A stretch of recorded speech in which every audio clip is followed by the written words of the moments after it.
Gente, morri não sabia. Se você limpa o seu ventilador assim, galerinha, com escova de dente, para tudo, galerinha. Vou ensinar para vocês uma nova forma fácil de limpar. Você vai precisar de 300 ml de água morna, uma colher de pasta de dente, mais uma colher de detergente da sua preferência, uma colher de vinagre de álcool, galerinha.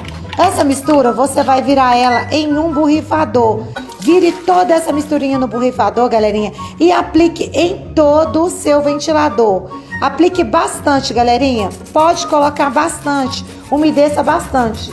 Depois que a gente aplicar isso, galerinha, nós vamos envolver o ventilador com um saco e deixar ligado por 2 minutinhos, galerinha.